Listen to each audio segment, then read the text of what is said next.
Hi hello ನಮಸ್ಕಾರ ಸ್ನೇಹಿತರ. ಇಲ್ಲಿ ರಾಮಾಚಾರಿ ಝಾನ್ಸಿ ಮತ್ತೆ ರಾಘುನ ಒಂದು ಮಾಡುವುದರಲ್ಲಿ ಖಂಡಿತವಾಗ್ಲೂ ಸೋಲ್ತಾರ.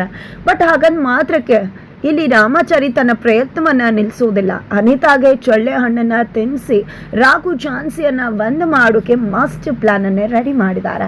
ಹಾಗಾದ್ರೆ ಏನಾಯ್ತು ಅಂತದ್ದು ಇದೆಲ್ಲವನ್ನ ಕೂಡ ತಿಳ್ಕೊಬೇಕು ಅಂದ್ರೆ ಈಗಲೇ ನಮ್ಮ ಈ ಚಾನಲ್ನ ಸಬ್ಸ್ಕ್ರೈಬ್ ಮಾಡಿ, ಹಾಗೆ ಒಂದು ವಿಡಿಯೋವನ್ನು ಪೂರ್ತಿಯಾಗಿ ನೋಡೋದನ್ನ ಯಾವುದೇ ಕಾರಣಕ್ಕೂ ಕೂಡ ಮರಿಬೇಡಿ. ಇಲ್ಲಿ ರಾಘು ಮತ್ತೆ ಝಾನ್ಸಿ ಇಬ್ರು ಕೂಡ ಯಾವುದೇ ಕಾರಣಕ್ಕೂ ಡಿವೋರ್ಸ್ ತಗೋಬಾರ್ದು ಅನ್ನೋದು ಚಾರಿ ಇಂಟೆನ್ಷನ್ ಆಗಿತ್ತು. ಅದೇ ಕಾರಣಕ್ಕೆ ಅವರು ಕೂಡ ಕೋರ್ಟ್ಗೆ ಹೋಗಿದ್ರು. ಝಾನ್ಸಿ ಮತ್ತೆ ರಾಘುಗೆ ರಾಮಾಚಾರಿ ಚಾರು ಇಬ್ರು ಕೂಡ ಯಾವುದೇ ಕಾರಣಕ್ಕೂ ನೀವಿಬ್ರು ಡಿವೋರ್ಸ್ ತಗೋಕೂಡ್ದು ಅಂತ ಹೇಳಿ ಮ್ಯಾನಿಪುಲೇಟ್ ಮಾಡಕ್ಕೆ ಟ್ರೈ ಮಾಡಿದ್ರು. ಬಟ್ ಇಬ್ರು ಕೂಡ ಮ್ಯಾನಿಪುಲೇಟ್ ಆಗಿಲ್ಲ. ನಿಜವಾಗ್ಲೂ ಆ ಮ್ಯಾನಿಪುಲೇಷನ್ ಅಲ್ಲಿ ರಾಮಾಚಾರಿದು ಮತ್ತೆ ಚಾರುದು ಒಳ್ಳೆ ಉದ್ದೇಶನೇ ಇತ್ತು. ಅವ್ರಿಗೆ ಅರ್ಥ ಮಾಡಿಸಿದ್ರು, ತಿಳಿಯಪಡಿಸಿದ್ರು. ನಿಮ್ಮಿಬ್ಬರಿಗೆ ಒಂದು ಅವಕಾಶ ಸಿಕ್ಕಿದ್ರೆ ಖಂಡಿತವಾಗ್ಲೂ ನೀವು ಒಂದಾಗ್ತೀರಾ, ನಿಮ್ಮನ್ನ ದೂರ ಮಾಡ್ಲಿಕ್ಕೆ ಯಾರಿಂದ ಆಗೋದಿಲ್ಲ, ದಯವಿಟ್ಟು ಟೈಮ್ ತಗೊಳ್ಳಿ ಅಂತ. ಬಟ್ ರಾಘು ಆಗ್ಲಿ ಝಾನ್ಸಿ ಆಗ್ಲಿ ಇಬ್ರು ಕೂಡ ಚಾರಿ ಮಾತಿಗೆ ಕಿವಿ ಕೊಡ್ಲೂ ಇಲ್ಲ. ಅವರು ತಮ್ಮ ಡೆಸಿಷನ್ಗೆ ಹಾಗೆ ಫರ್ಮ್ ಆಗಿ ನಿಂತ್ಕೊಂಡ್ರು. ಕೊನೆಗೂ ಇಲ್ಲಿ ಜಡ್ಜ್ ಹತ್ರ ನಮಗೆ ಸಮಯಾವಕಾಶ ಬೇಡ, ನಮಗೆ ಕೌನ್ಸಿಲಿಂಗ್ ಅವಶ್ಯಕತೆ ಇಲ್ಲ, ನಮ್ಮಿಬ್ಬರಿಗೆ ಡಿವೋರ್ಸ್ ಬೇಕು ಅಂತ ಹೇಳಿದ್ರು. ಜಡ್ಜ್ ಎಷ್ಟೇ ಅರ್ಥ ಮಾಡಿಸಿದ್ರು ಕೂಡ ಅವರ ನಿರ್ಧಾರ ಬದಲಾಗೋದಿಲ್ಲ. ಹಾಗಾಗಿ ಕೊನೆಗೂ ಅವರು ಆಗಿದ್ದಂಥ ಒಂದು ಮದುವೆ ಮುರಿದು ಬೀಳುತ್ತೆ. ಇನ್ನು ಮುಂದೆ ಯಾವುದೇ ರೀತಿಯ ಸಂಬಂಧ ಇಲ್ಲ ಅಂತ ಕೋರ್ಟ್ ಕೂಡ ರಾಘು ಝಾನ್ಸಿಗೆ ಹೇಳುತ್ತೆ. ಆದರೆ ಯಾಕೆ ರೀತಿ ಮಾಡಿದೆ ಅಂತ ಝಾನ್ಸಿನ ಪ್ರಶ್ನೆ ಮಾಡಿದಾಗ ಝಾನ್ಸಿ ಹೇಳುದು ಒಂದೇ ಮಾತು, ನನ್ನ ಸ್ವಾರ್ಥಕ್ಕಾಗಿ ಅಲ್ಲ, ನನ್ನ ಗಂಡನ ಒಳಿತಿಗಾಗಿ. ಆ ಒಂದು ಸಮಯಾವಕಾಶ ಸಿಕ್ಕಿದ ಮಾತ್ರಕ್ಕೆ ನಾನು ರಾಘು ಒಂದಾಗ್ತಿರ್ಲಿಲ್ಲ. ರಾಘು ಮೇಲೆ ಒತ್ತಡ ಜಾಸ್ತಿ ಆಗ್ತಿತ್ತು. ಅವನ ಆಯ್ಕೆ ಎಂದು ಕೂಡ ಅವನ ಮನೆಯವರೇ ಆಗಿರ್ತಿದ್ರು. ಆ ಕಾರಣಕ್ಕೋಸ್ಕರನೇ ನಾನು ಈ ನಿರ್ಧಾರಕ್ಕೆ ಬಂದದ್ದು. ಯಾವತ್ತಿದ್ರೂ ಕೂಡ ಪ್ರೀತಿ ನನಗೆ ಸಿಗಬೇಕು ಅನ್ನೋಕ್ಕಿಂತ ಪ್ರೀತಿ ಎಲ್ಲ ಇದ್ರೂ ಚೆನ್ನಾಗಿರಲಿ ಅನ್ನೋದೇ ನಿಜವಾದ ಪ್ರೀತಿಯ ಉದ್ದೇಶವಾಗಿರುತ್ತೆ. ಅದನ್ನೇ ನಾನು ಕೂಡ ಮಾಡಿದೆ. ಯಾವಾಗಲೂ ಹೆಂಡತಿಗೆ ಗಂಡ ಏನಾದರೂ ಕೊಡ್ಬೇಕಾ, ಏನಾದರೂ ಮಾಡಬೇಕಾ, ಗಂಡಂಗೋಸ್ಕರ ಹೆಂಡತಿ ಕೂಡ ಏನಾದರೂ ಮಾಡಬಹುದಲ್ವ. ಇದನ್ನ ನನ್ನ ಗಂಡನಿಗೋಸ್ಕರ ನಾನು ತಗೊಂಡಿದ್ದಂಥ ಡಿಸಿಷನ್ ಆಗಿದೆ ಅಂತ ಝಾನ್ಸಿ ಹೇಳಿದಾಗ ನಿಜಕ್ಕೂ ರಾಘು ಕುಸಿತಕ್ಕೆ ಒಳಗಾಗ್ತಾರ.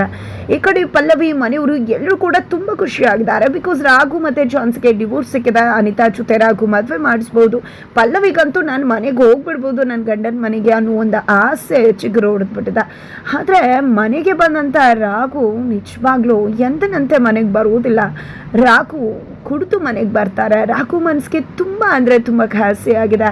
ಈ ಕಡೆ ರಾಘುವಿನ ಪರಿಸ್ಥಿತಿ ನೋಡಿ ಸಂಗೀತ ಅಜ್ಜಿ ಕಣ್ಣೀರು ಹಾಕ್ತಿದ್ದಾರೆ. ನಿಜಕ್ಕೂ ದೊಡ್ಡ ಮಾವ ಹಾಗೆ ಅತ್ತೆಗೂ ಕೂಡ ಏನೋ ಒಂದು ರೀತಿ ಮನಸ್ಸಲ್ಲಿ ನೋವುಂಟಾಗ್ತದೆ. ಬಟ್ ಪಲ್ಲವಿ ಮತ್ತು ಮಂಜುಳಾ ಕತೆ ಅಂತೂ ಇಲ್ಲವೇ ಇಲ್ಲ. ನನ್ನ ಮಗಳು ಲೈಫ್ ಚೆನ್ನಾಗಾದರೆ ಸಾಕು ಅಂತ ಮಂಜುಳಾಗಾದ್ರೆ, ಪಲ್ಲವಿ ನಾನು ನನ್ನ ಗಂಡನ ಮನೆಗೆ ಹೋದರೆ ಸಾಕು ಅನ್ನೋ ಇಂಟೆನ್ಷನ್ ಅವಳ್ದಾಗಿದೆ.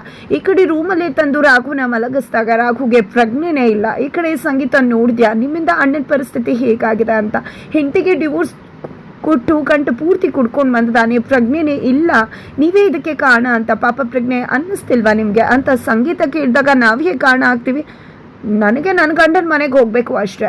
ನಾನು ಇಲ್ಲಿ ಅನಿತಾಗೆ ಅಣ್ಣಂಗೆ ಮದುವೆ ಮಾಡಿಸಿ ನನ್ನ ಗಂಡನ ಮನೆಗೆ ಹೋಗ್ತೇನೆ, ಆಮೇಲೆ ಇವ್ರ ಲೈಫ್ ಏನಾದರೆ ನನಗೇನು ಕಟ್ಕೊಂಡು ಅಂತ ಪಲ್ಲವಿ ಹೇಳಿದಾಗ ಸಂಗೀತ ನಿಜಕ್ಕೂ ಅಚ್ಚರಿಗೆ ಒಳಗಾಗ್ತಾಳೆ. ಹಾಗಿದ್ರೆ ಅಣ್ಣನ ಬದುಕು ಏನಾದರೂ ಪರವಾಗಿಲ್ಲ, ನಿನ್ನ ಬದುಕು ಚೆನ್ನಾಗಿದ್ರೆ ಅಷ್ಟೇ ಸಾಕಲ್ವಾ ಅಂತ ಕೇಳಿದಾಗ ಹೌದು, ನನ್ನ ಬದುಕು ಚೆನ್ನಾಗಿದ್ರೆ ಅಷ್ಟೇ ಸಾಕು, ಇವನ್ ಬದುಕನ್ನು ಕಟ್ಕೊಂಡು ನನಗೇನಾಗಬೇಕು, ನಾನು ನನ್ನ ಗಂಡನ ಮನೆಗೆ ಹೋಗಿ ಸೆಟ್ಲ್ ಆದರೆ ಅಷ್ಟೇ ಸಾಕು ಅಂತ ಹೇಳಿ ಹೋಗ್ಬಿಡ್ತಾರೆ. ಈ ಕಡೆ ಸಂಗೀತ ಅಜ್ಜಿಗೆ ಏನಿದಲ್ಲ ಅಜ್ಜಿ ಅಂದಾಗ ಅವನೇ ಹೇಳ್ತಾ ಇದ್ರು ಹಾಳು ಬಾವಿಗೆ ಬೀಳುತ್ತೀನಿ ಅಂತ. ಇವ್ರ ಮಾತು ಕಟ್ಕೊಂಡು ಇವ್ರಿಗೋಸ್ಕರ ತನ್ನ ಬದುಕನ್ನೇ ಹಾಳು ಮಾಡಿಕೊಡ್ತಿರೋ ಅವನಿಗೆ ನಾವೇನು ಹೇಳೋಕ್ಕಾಗತ್ತಾ. ಸಂಗೀತ ಕಣ್ಣಲ್ಲಿ ನೋಡ್ಬೇಕಷ್ಟೆ ಅಂತ ಹೇಳಿ ಕಣ್ಣೀರು ಹಾಕ್ಕೊಂಡು ಹೊರಟ್ಬಿಡ್ತಾರೆ.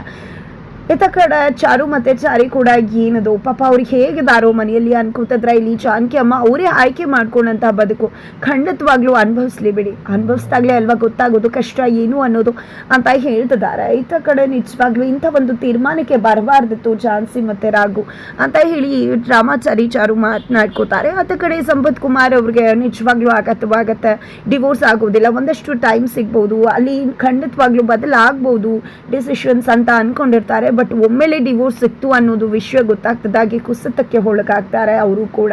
ನಂತರ ಇಲ್ಲಿ ಝಾನ್ಸಿ ಕೂಡ ತುಂಬ ಬೇಜಾರಲ್ಲಿದ್ದಾಳೆ, ತುಂಬ ನೊಂದ್ಕೊಂಡಿದ್ದಾಳೆ.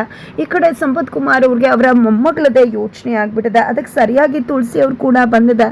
ಒಬ್ಳು ಹುಡುಗಿಗೆ ಒಂದು ಸಂಗಾತಿ ಬೇಕೇ ಬೇಕಾಗತ್ತಪ್ಪ, ನನ್ನ ಮಗ ಪ್ರಣವ್ ನಿಜವಾಗ್ಲೂ ಝಾನ್ಸಿನ ಮದುವೆ ಆದರೆ ಖಂಡಿತ ಅವರ ಬದುಕು ಚೆನ್ನಾಗಿರತ್ತೆ ಅಂತ ಹೇಳಿದಾಗ ನಿಜವಾಗ್ಲೂ ನನಗಿದು ಓಕೆ ಅಂತ ಅನಿಸುತ್ತೆ. ಬಟ್ ಝಾನ್ಸಿ ಒಪ್ಕೋಬೇಕಲ್ವಾ, ಈಗ ತಾನೇ ಅವ್ಳಿಗೆ ಡಿವೋರ್ಸ್ ಆಗಿದೆ, ಈ ವಿಷಯ ಮಾತನಾಡೋದು ಕಷ್ಟ ಸಾಧ್ಯವಾಗತ್ತೆ ಅಂತ ಹೇಳಿ ಸಂಪತ್ ಕುಮಾರ್ ಹೇಳ್ತಾರೆ.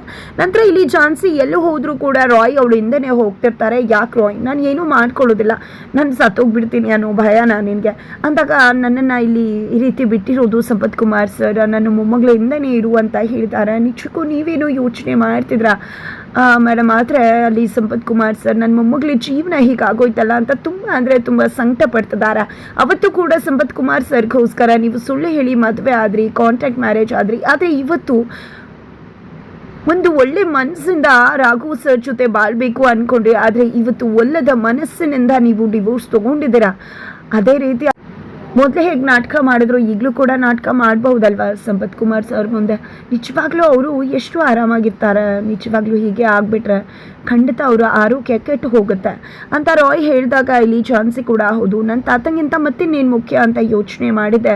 ಊಟಕ್ಕೆ ಬಂದಂತಹ ಝಾನ್ಸಿ ತಾತನ ಮುಂದೆ ತುಂಬ ಖುಷಿಯಾಗಿರೋ ರೀತಿ ನಾಟಕ ಮಾಡ್ತಿದ್ದಾಳೆ. ನಾನು ಆಲ್ರೆಡಿ ನನ್ನ ಒಂದು ಲೈಫ್ಗೆ ಅಡ್ಜಸ್ಟ್ ಆಗ್ತಿದ್ದೀನಿ, ಮೊದಲಿನ ಝಾನ್ಸಿ ಆಗ್ತಿದ್ದೀನಿ, ರಾಘುನ ಮರ್ತಿದ್ದೀನಿ, ಮೂವ್ ಆನ್ ಆಗಿದ್ದೀನಿ ಅನ್ನೋ ರೀತಿಯಲ್ಲೆಲ್ಲ ನಾಟಕ ಮಾಡ್ತಾಳೆ. ಇದನ್ನು ನಂಬೋಕೆ ಅಸಾಧ್ಯವಾದರೂ ಕೂಡ ಇಲ್ಲಿ ಸಂಪತ್ ಕುಮಾರ್ ಅವರು ನಿಜವಾಗ್ಲೂ ನಾಟಕ ಮಾಡ್ತಿದ್ಯಾ ಅಂತಾನೆ ಕೇಳ್ತಾರೆ.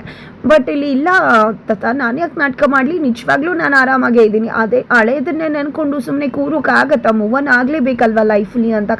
ಖಂಡಿತ ಮೊಮ್ಮಗಳೇ ಆರಾಮಾಗಿರು, ಖಂಡಿತವಾಗ್ಲೂ ನೀನು ಈ ರೀತಿ ಇದ್ದರೆ ನನಗೆ ತುಂಬಾ ಖುಷಿ ಆಗುತ್ತೆ ಅಂತ ಸಂಪತ್ ಕುಮಾರ್ ಹೇಳ್ತಾರೆ. ಇದೇ ಒಂದು ಸಮಯ ಸಿಕ್ಕಿದ್ದು ಅಂತ ತುಳಸಿ ಅವರು ಇಲ್ಲಿ ಝಾನ್ಸಿ ಹತ್ರ, ನೋಡು ಝಾನ್ಸಿ ಇದೇ ರೀತಿ ಒಂಟಿಯಾಗಿರೋಕ್ಕಾಗೋದಿಲ್ಲ, ನನ್ನ ಮಗ ಪ್ರಣವ್ನ ಮದುವೆ ಆಗು, ಒಳ್ಳೆ ಸಂಗಾತಿ ಸಿಗ್ತಾನೆ ಅಂದಾಗ ಇಲ್ಲಿ ನಾಗಾರ್ಜುನ್ ಅವರು ಕೂಡ ನಾನು ನನ್ನ ಮಗ ಪ್ರಣವ್ನೇ ಮದುವೆ ಆಗು ಅನ್ನೋದಿಲ್ಲ, ಬಟ್ ಒಂಟಿಯಾಗಿ ಬದುಕೋದು ತುಂಬ ಕಷ್ಟ ಆಗುತ್ತೆ, ಒಂದು ಸಂಗಾತಿ ಬೇಕಾಗತ್ತೆ, ನಿನಗೆ ಯಾರನ್ನ ಮದುವೆ ಆಗಬೇಕು ಅನ್ಸುತ್ತೋ ಅವ್ರನ್ನ ಮದುವೆ ಆಗು ಅಂದಾಗ ನನಗೇನಾದರೂ ಮದುವೆ ಆಲೋಚನೆ ಬಂದರೆ ಖಂಡಿತವಾಗ್ಲೂ ಪ್ರಣವ್ನೇ ಆಗ್ತೀನಿ ಅಂತ ಹೇಳಿ ಝಾನ್ಸಿ ಹೊರಡ್ತಾಳೆ. ಆ ಕಡೆ ಅನಿತಾ ಬಂದಿದ್ದಾಳೆ. ರಾಘು ಎಚ್ಚರ ಆಗಿ ಹೊರಗಡೆ ಬರ್ತಿದ್ದಾಗೆ ಮನೆಯವ್ರು ಯಾರೂ ಮಾತಾಡಿಸ್ತಿಲ್ಲ, ನೀವು ಕುಡ್ದಿದ್ರಿ ಹಾಗೆ ಹೀಗೆ, ಅದಕ್ಕೋಸ್ಕರ ಮನೆಯವ್ರು ಬೇಜಾರು ಮಾಡ್ಕೊಂಡಿದ್ದಾರೆ. ಇದು ಹಾಬಿ ಆದರೆ ಓಕೆ, ಬಟ್ ಹ್ಯಾಬಿಟ್ ಆದರೆ ತುಂಬ ಕಷ್ಟ ಆಗುತ್ತೆ, ನಂಗೆ ಅರ್ಥ ಆಗುತ್ತೆ ನಿಮ್ಮ ಮನಸ್ಥಿತಿ ಅಂತ ಹೇಳಿ ಅನಿತಾ ರಾಘುನ ಕರ್ಕೊಂಡು ರಾಮಾಚಾರಿ ಮನೆಗೆ ಬರ್ತಾರೆ. ರಾಮಾಚಾರಿ ಮನೆಗೆ ಬಂದಿದ್ದ ಅವತ್ತು ನೀವೇ ಹೇಳಿದ್ರಿ ಝಾನ್ಸಿ ರಾಘು ಮದುವೆ ಆಗಿದ್ದಾರೆ, ನಾವು ಮುಹೂರ್ತ ನೋಡೋಕ್ಕಾಗಲ್ಲ ಅಂತ. ಈಗ ಅವರ ಮದುವೆ ಮುಹೂರ್ತ ಬಿದ್ದಿದೆ,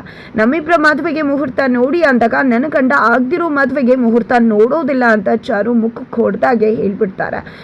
ಆದರೆ ಇಲ್ಲಿ ರಾಮಾಚಾರಿ ಮಾತ್ರ ಖಂಡಿತವಾಗ್ಲೂ ನಾನು ನಿಮಗೆ ಮದುವೆಗೆ ಮುಹೂರ್ತ ಫಿಕ್ಸ್ ಮಾಡಿ ಕೊಡ್ತೀನಿ ಅಂತ ಹೇಳ್ತಾರೆ. ಈ ಮಾತು ಕೇಳಿ ರಾಘುಗೆ ಅಚ್ಚರಿ ಆಗುತ್ತೆ, ಏನಿದು ರಾಮಾಚಾರಿ ಸರ್ ಈ ರೀತಿ ಹೇಳಿಬಿಟ್ರಲ್ಲ ಅಂತ. ಖಂಡಿತವಾಗ್ಲೂ ಇದರಿಂದ ಬೇರೆದೇ ಪ್ಲ್ಯಾನ್ ಇದೆ ರಾಮಾಚಾರಿದು. ಇಲ್ಲಿ ಅನಿತಾ ಮತ್ತು ರಾಘು ಮದುವೆಗಲ್ಲ ಅವರು ಮುಹೂರ್ತವನ್ನು ಇಟ್ಕೊಟ್ಟಿದ್ದು, ರಾಘು ಮತ್ತು ಝಾನ್ಸಿ ಮದುವೆಗೆ, ಇವರ ಮದುವೆಗೆ ಒಂದು ಒಳ್ಳೆ ಮುಹೂರ್ತವನ್ನು ಇಟ್ಕೊಟ್ಟಿದ್ದಾರೆ ರಾಮಾಚಾರಿ. ಬಟ್ ಇಲ್ಲಿ ಅನಿತಾ ತನ್ನ ಮದುವೆಗೆ ಎಲ್ಲ ಪ್ರಿಪ್ರೇಷನ್ ಆಗ್ತದೆ, ಖಂಡಿತ ಆ ಒಂದು ದಿನ ಮದುವೆ ಆಗೋದು ರಾಘು ಮತ್ತು ಝಾನ್ಸಿದು. ಬಟ್ ಹೇಗೆ ಅವರಿಬ್ಬರ ಮದುವೆ ಆಗುತ್ತೆ? ಖಂಡಿತವಾಗ್ಲೂ ರಾಮಾಚಾರಿ ಚಾರು ಇಬ್ಬರು ಕೂಡ ಸೇರಿಕೊಂಡು ಮಗುದುಮೆ ರಾಘು ಮತ್ತು ಝಾನ್ಸಿಯನ್ನು ಒಂದು ಮಾಡ್ತಾರೆ. ಏನಾಗುತ್ತೆ ಇದು ಎಲ್ಲವನ್ನ ಕೂಡ ತಿಳ್ಕೋಬೇಕು ಅಂದರೆ ಮುಂದಿನ ವಿಡಿಯೋಗೆ ರೀಚ್ ಮಾಡೋದನ್ನು